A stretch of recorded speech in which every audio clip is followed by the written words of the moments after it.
What is going on, everybody? Ronnie with Hager, wanting to jump on here and do a year-end planning webinar as promised with you guys.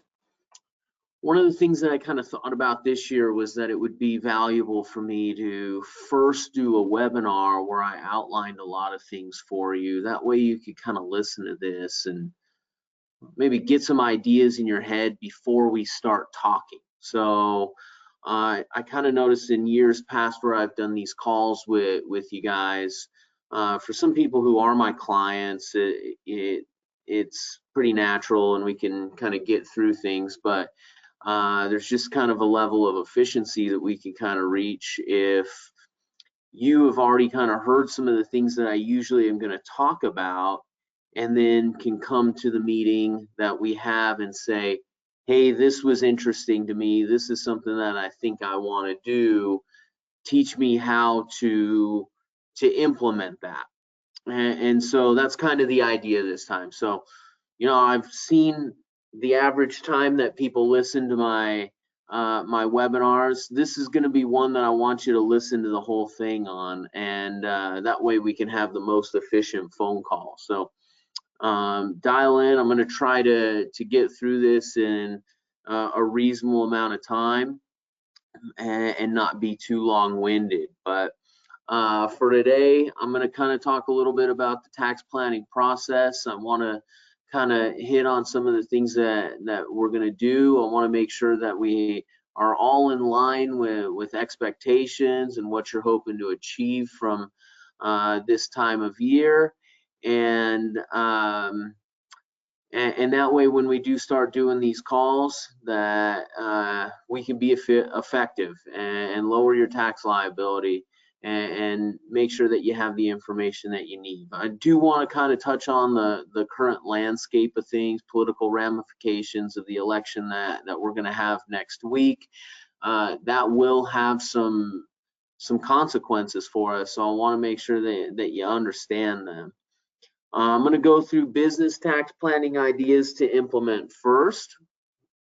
Even if you don't necessarily have a business yet, listen to them, because you're going to maybe eventually start a business, or you have some, maybe you have people that you know that are in business that you can drop a little bit of information to. So just going to go through some ideas that we'll typically go through on that.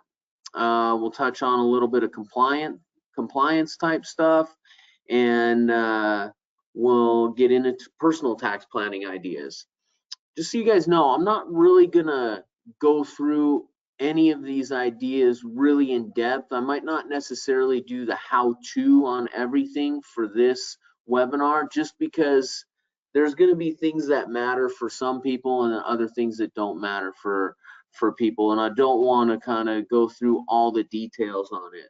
My plan actually is to maybe take some of these ideas and do shorter 5-minute videos that will kind of break down the how and when and why and all that sort of stuff. So if you kind of see me just kind of cruising through some ideas, that's intentional, just because I want to make sure that we respect everybody's time. So I'll just kind of just jump into it here.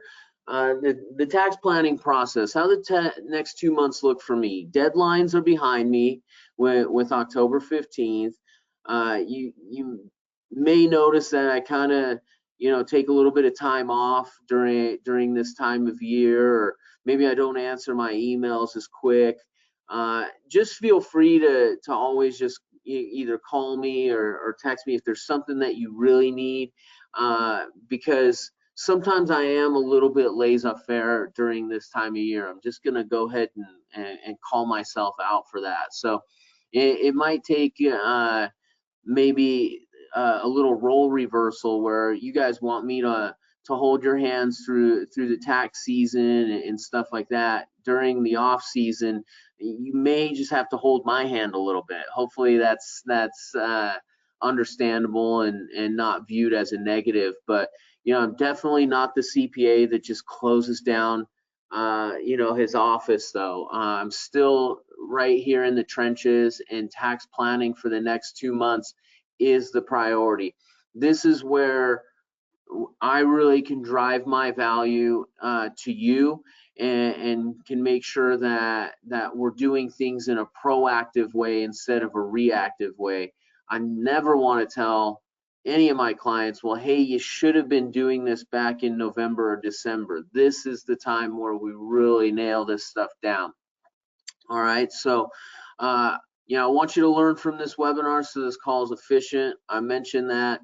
In preparation for our phone call, another good thing for you to start getting a beat on is knowing what your numbers are. Now, that might be because we're doing your bookkeeping, making sure that that's updated and caught up, but it's also just going to be some information that you're going to be gathering. You might be going and finding out how much interest and dividends, maybe how much capital gains you guys had throughout the year. So knowing your numbers is really important, because what we're going to do is we're going to do a tax projection, and we're going to get on the phone when we start our planning session. We're going to estimate out your taxes as if we did nothing, so that you can kind of see where you're at right now.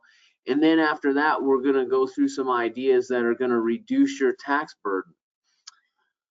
For some of you guys, I'm already kind of hearing from you like, hey, 60 days is not very much time for me. I want to just kind of reassure you here that 30 to 60 days is plenty of time for us to implement ideas.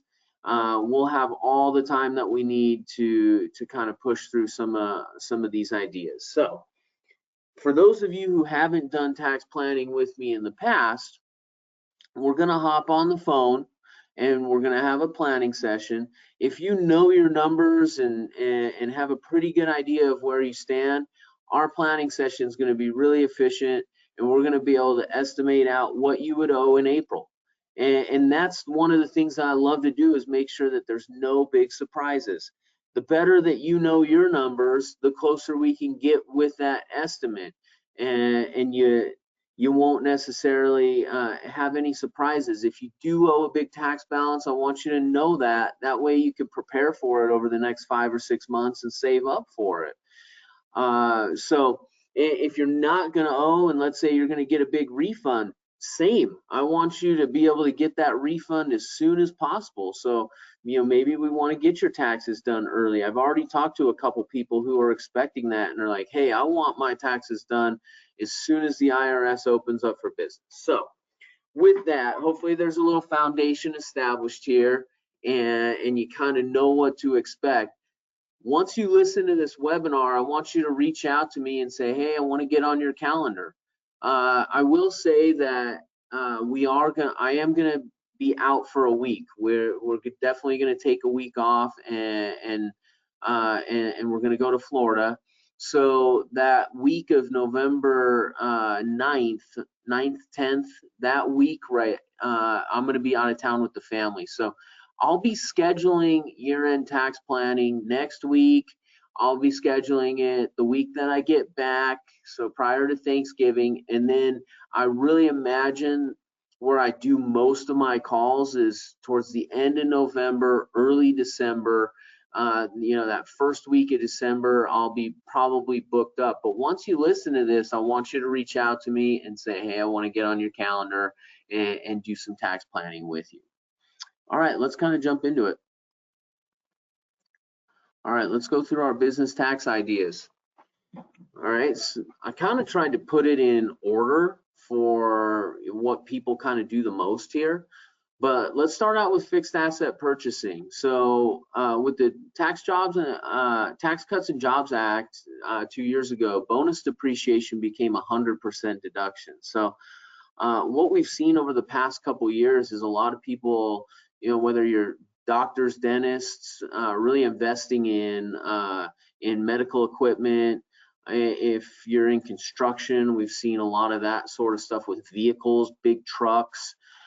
It's 100% deduction right now. So that's one that every year I kind of get with people is, hey, do you have any equipment that you need to buy? Do you need to buy any computers? Do you need to buy anything major to run and operate your business? So something to think about. This is one that a lot of you guys know about, 100% bonus depreciation. Start thinking about that. What I want to say is what your tax rate is really depends on a lot of this, okay? This is a COVID year. I understand that a lot of business owners are going to be down this year. And so if you're sitting in a, maybe you're at a 20% tax bracket. I had this conversation with somebody the other day. They said, well, should I go buy a new car so that I could get this bonus depreciation? And I said, listen, I'm never going to tell you to spend $1 so that you could save 20 cents in tax. So unless you really need it, you might want to just keep your liquidity and keep your cash if you're in a low bracket. Now, if you're in a 35, 37% bracket, now I might have you spend $1 to save 37 cents. If you're in a high tax state that tax on 37 plus another 10% or 8%, if you're going to save 45 cents on the dollar, 47 cents on the dollar, I may have you spend that dollar. So anyways, I probably should have prefaced it before I got into this, but I want you to know that what your tax rate is, what tax bracket you're in, matters with a lot of these tax ideas that I'm going to give you. All right, the next one, I have clients that do this a lot: prepay expenses and defer revenue. If you're getting some of those bonus checks right at the end of the year, it's one of those things that maybe people don't necessarily deposit those checks, or maybe you have contractors or people that are paying you where you're just like, it's okay with me if you pay me after the first of the year. On the flip side, there's expenses. Last year, I had somebody that prepaid about $300,000 in advertising. They knew they were going to spend the money, and they were in the highest bracket, so they spent the money early so that they could get the tax benefit now rather than waiting on this. Now, this is where I say there's some political ramifications. This depends on the election whether you might want to do this or not. We're going to know, hopefully, in a couple days what this means, but we have one candidate who's been clear: I'm raising taxes. And so that might matter. You may not want to defer revenue. You may not want to prepay expenses if we're going to see taxes going up next year. That might be not the smartest idea. We may want to recognize some income now, and that way we don't have to pay a higher tax next year. So just something to consider there. I want you guys to be mindful of that, and I'm going to be mindful of that for you. The next thing I want to talk about is to have an accountable plan. An accountable plan is a document that you'll create that says we are going to reimburse ourselves as owners for expenses that we have for business that we pay for personally. All right, so you may need to draft up that document. It could be very simple, but for IRS files, compliance, and that sort of thing, you just want to have some document that says I have an accountable plan where I reimburse my personal expenses that we use for business. Okay, so some of those types of things that you're going to pay for personally that I've noticed people do is their telephone. If you use your telephone for business, you can reimburse yourself for that. If you have car mileage, I want you to reimburse yourself for that mileage. And this is a spot that I want to maybe focus on car mileage for a second. This is one where maybe I see clients and people in general maybe a little lazy about this one. Is, oh, hey, I'll just give my total miles, my business miles, to the accountant and he can make an adjustment. That's possible, but if you want to be 100% compliant on this, you want to reimburse yourself and have your business pay you for your mileage reimbursement. Same with home office, same with meals. And so, one thing that I've kind of gotten into the habit of doing is, once a quarter, or just depending on how often I have this sort of stuff that I need to reimburse myself for, I'll just do a little reimbursement expense report type sheet where I say, okay, here's my phone bill, this is my mileage, this is my meals that I might have paid for personally if I didn't swipe the business card. You know, those types of things are things that you should definitely be writing your check, so that yourself a check, or transferring money. That way there's a paper trail for that sort of stuff. One thing that, just as a preparer, as your tax preparer, that I don't necessarily, you know, love to do is, you know, prepare the tax return, have the bookkeeping and all that sort of stuff done, and then after the fact come through and say, hey, well, I've got all these other expenses that I paid for that never made it to my books. If we want to be good with our compliance, we're going to make sure that we're doing that before the end of the year. So, you know, plan to have some kind of expense report. If you want kind of the expense report that I use, it's really generic. I'm happy to show it to you, give it to you. I have it in Excel that I'm happy to send out to you guys. Maybe I'll just include it when I send out this webinar to you guys. All right, one thing I want you to do is make sure that you have the best entity structure. Every year I get people coming in who maybe created an LLC, started doing business, did really good in business, and they have this LLC that's a disregarded entity. Well, that gives you kind of the highest self-employment tax situation that you could possibly be in. So I say, make sure you have the best entity structure, because if you haven't done it already, I want to make sure that we're in line for 2021. And, you know, with me in my background, luckily I've worked for attorneys in the past and have a good idea of what entity structures really work best and are tax advantaged. And so let's have that conversation.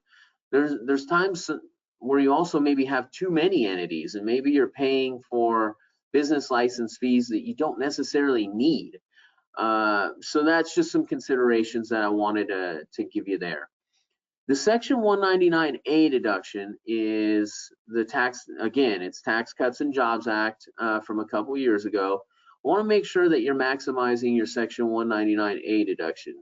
If you're in business and you're married, you're making less than $315,000, you're going to get the 20% deduction no matter what. Okay, and that's what the 199A deduction is. Maybe I should have clarified that. If you're in business, you have a business, you get a 20% deduction off of whatever your net income is with this 199A. It's been great for small business. My small business owners have taken advantage of this. They've loved it. It's given them extra money in their pockets so that they could grow their businesses. It's been an absolute home run deduction for people, but there are those income limitations. If you're single, it's $157,500. If you're married, it's $315,000. There is a phase out up to $415,000. So, you know, if you're right on the cusp, I think the reason I wanted to point this out is, let's say you're right on the cusp of this $315,000. And I have a couple people every year who are right on the cusp, and they're like, I want to get the deduction, so what do I need to do? And maybe it is spend a little money, maybe it is prepay some of those expenses or reimburse those accountable plan so that you drive your income down a little bit. There is a caveat to the 199A deduction that says if you're a service business, that you may not be able to get that deduction at all. And so I always want to be really sensitive to the service type businesses. I have a client who works and has a business that has service and kind of your regular trade in it. So they have a retail side to their business and they have a service side of their business. Well, we ended up going through and splitting their business lines in their bookkeeping and allowed them to maximize their Section 199A deduction. So, you know, I understand it's probably wordy for you guys, but if you're a eye doctor out there and you sell eyeglasses and you do eye exams, maybe that's something we want to look at. And so it's one of those things where, you know, there is some maneuvering that we can do there, whether that's planning what your income is or trying to avoid some of those service type businesses. Okay, if you have an S Corp out there, then you've heard this before. Pay a reasonable salary, okay? Because this is going to limit your self-employment tax. Paying a reasonable salary is what the IRS requires us to do when you have a business and you're making money in that business. If you have an S Corp, especially, you're going to pay yourself a wage. You're going to make yourself an employee of the business. Now, there's been times where people kind of just throw a dart at the wall for what their reasonable salary is. And sometimes I've had people who are paying themselves maybe $125,000 when their reasonable salary doesn't really need to be that high. And so in times, especially maybe this year, maybe we reduce that salary. Maybe for the next 2 months, we don't have you take that salary and we just have you take distributions instead to help you with that self-employment tax liability. There's been times where I've saved people a couple thousand a year just by looking at the reasonable salary situation that they're in. Here's kind of a cool one. Hire your kids. So the standard deduction is $12,000. Now, I'm not going to have you out hiring your 2-year-old, okay? You're not going to hire your 4-year-old. But if you have a kid who is a bit older, maybe you got some teenagers, maybe you got, a 12, 13-year-old, there's an opportunity for you to hire your kids, pay them, and then have no tax liability. So let me just illustrate it for you. I had somebody that had like a 17, a 15, and a 13-year-old, and he put them to work. Basically, he put them to work in the business, had them do various things for the business, and paid them a reasonable amount. Ended up coming up with, they paid them around about $6,000 a piece, okay, just for various things that they did. They tracked what they were doing and came up with kind of that number, put them to work in the business. So they paid the kids about 18 grand total, and ended up, because they were around a 30% tax bracket, ended up getting about a $6,000 tax deduction, but didn't have the liability because the kids didn't have to file tax returns because they made less than $12,000. So you can hire your kids in your business, put them to work. You'll pay a little self-employment tax for them, but they could turn around, and maybe one strategy I've seen people do is hire the kids, pay them $6 grand, have the $6 grand put into a Roth IRA, and you really load your kids up with a good situation kind of moving forward. All right, use code section 288. This is where you hold corporate meetings in your home. Okay, you can do it up to 14 days a year. You have to have meeting minutes. You have to have people there. And what you can do is kind of take a fair market value for that meeting, reimburse yourself for the cost of that meeting. You get a business deduction with no personal income that you have to take. I love to teach people how to do this one, but holding corporate meetings, if you have an S Corp or a C Corp in your home, is a great way to take advantage of the 14-day rule where you don't have to recognize rent income. All right, this is one that I did with a couple people this year. If you have a commercial building that you've purchased, look at a cost segregation. The cost segregations usually cost between $4 and $8 grand. But what they'll do is they'll go through and look at every element of your building and give you an opportunity to accelerate your depreciation. Just one example that I have this year where a client ended up buying a building for their law firm, ended up putting several $100,000 into the improvements and renovations. We did a cost segregation. They ended up getting to take bonus depreciation on about $275,000 worth of their building, instead of having it depreciated over 39 years. This is a really good opportunity if you have a commercial building, or even if you have a residential building that is high dollar. If usually what I say, if anybody who spent kind of $750,000 plus is gonna be a cost segregation candidate. So that's a great one, and the bonus depreciation wipes out a big chunk of their taxes. All right, retirement contributions. There are all kinds of different plans for retirement. You've got IRAs, you got traditional IRA, Roth IRA, SEP IRA, simple IRA. There are all kinds of different plans, all kinds of different limitations. So what I kind of say here is, depending on what you want to put away, there's a plan for you. If you want to put away a lot of money, look at a defined benefit plan. If you're kind of, maybe just want to do something, look at a traditional or IRA. If you're a kind of middle ground, hey, I want to do a lot, I want my company to match something, let's look at a 401k plan. So there's different things like that that you really can do. And what I always say is just how much do you want to put away? Then let's find the plan that works for you. So this is kind of a list of business ideas. There's probably some other little things that are out there that we can look at. These are the main ones that we're going to talk about. If any of these sound interesting to you, I definitely want to make sure that we go through those with you guys when we do our call, and see what you can implement, what you're not implementing, and how we could help you to be more compliant on the business side. All right, let's move into the personal side. All right, my first thing that I always kind of jokingly say with people is consider moving to a tax-free state. And you've already seen this happening. I mean, I've been saying this for 7 years, but moving to a tax-free state is a good idea. There's a lot of them too. You've seen people just moving out of California into Nevada. And there's other good tax-free states like Florida, there's Tennessee, where a lot of people have made that 5 to 7, 8, 10% decision is, I want to keep more of my money, so I'm going to move to a tax-free state and save some of those dollars. So that's one idea that I want to throw out there.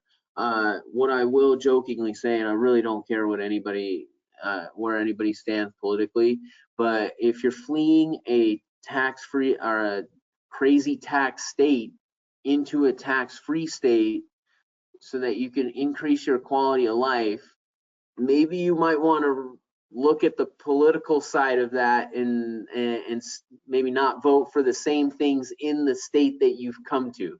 And I say that with a smirking grin on my face.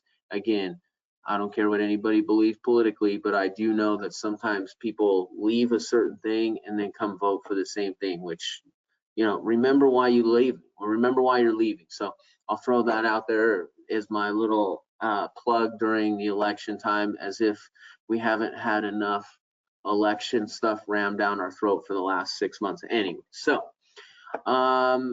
let's jump into some other ideas here. Roth IRA conversions. All right, it's been a down year for a lot of people.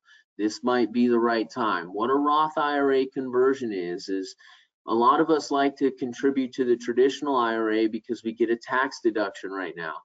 But what we need to think long-term on is the growth and the principle that we put in to these traditional IRAs. When it comes time to take them out in the future, we're going to have to pay tax on that.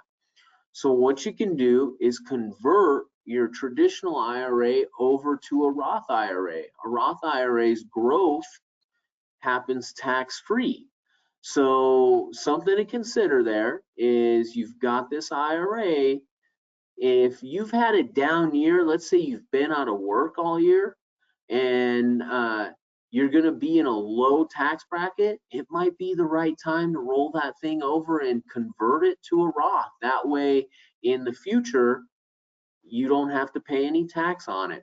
I will never have somebody convert a Roth to a Roth when they're in a 25% plus tax situation. It just, even though taxes may go up in the future, that doesn't necessarily, I don't want people to pay 25, 35, 40 cents just to roll them over.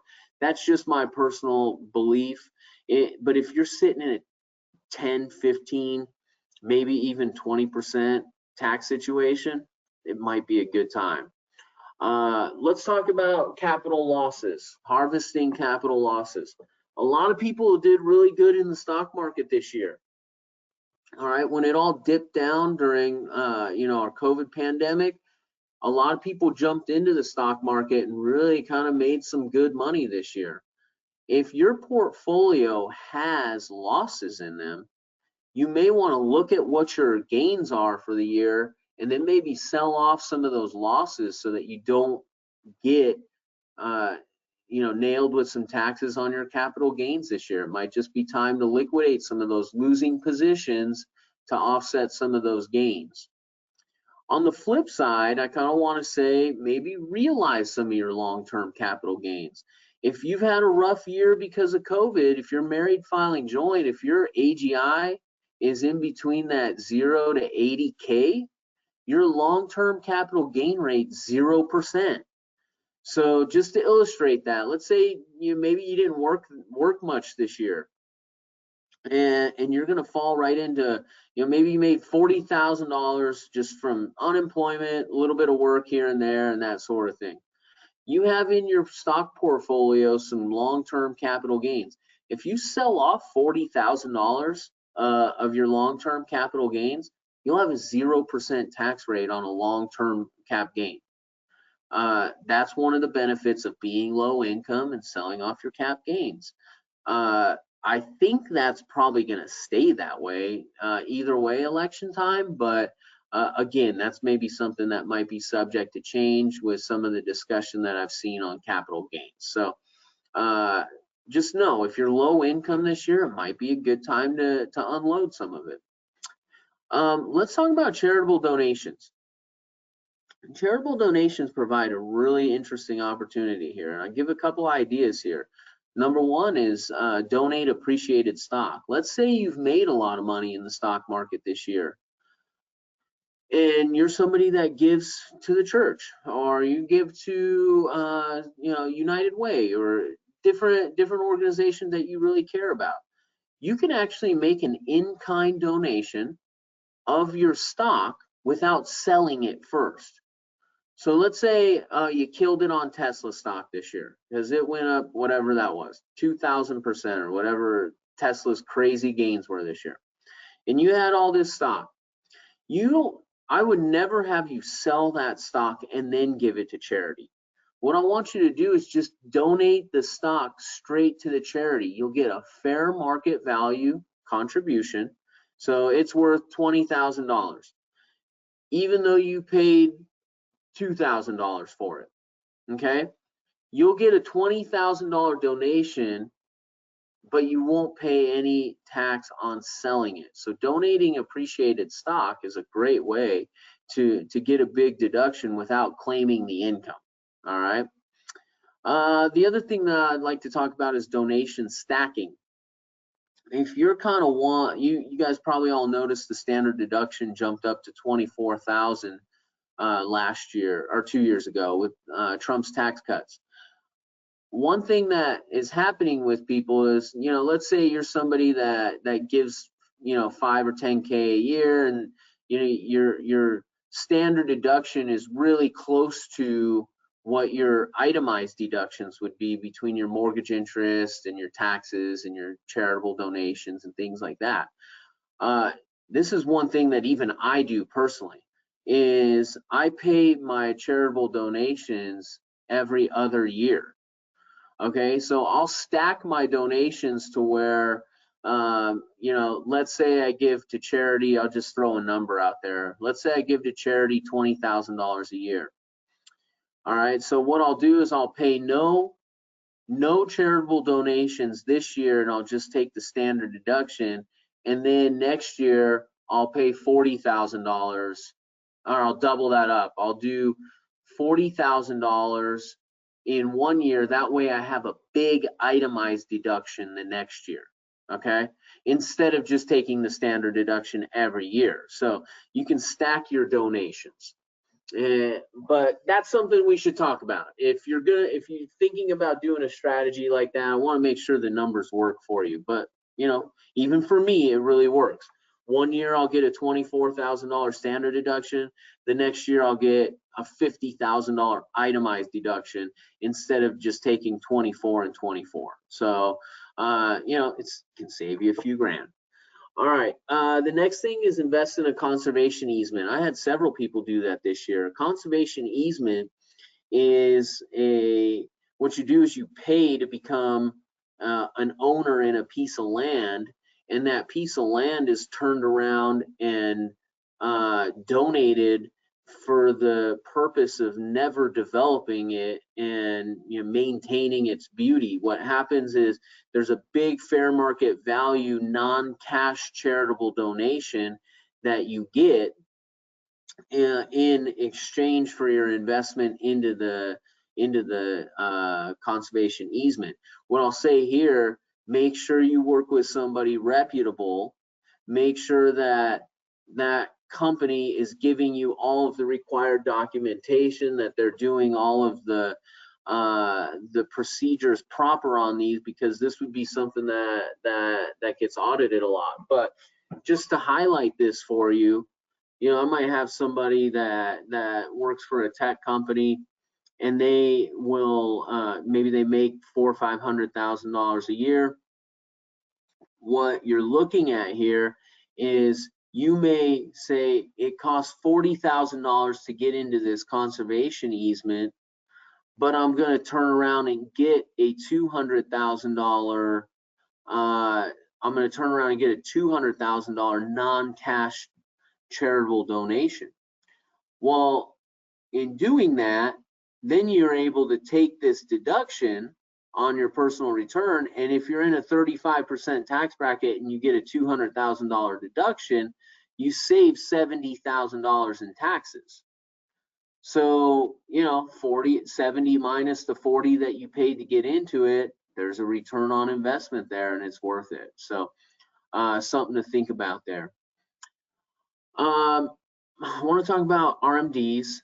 RMDs are not required this year because of COVID, but you could send your RMDs to charity. It's called a qualified charitable distribution, and your RMDs would not be taxable to you if you did that. I have a couple clients who do that every year.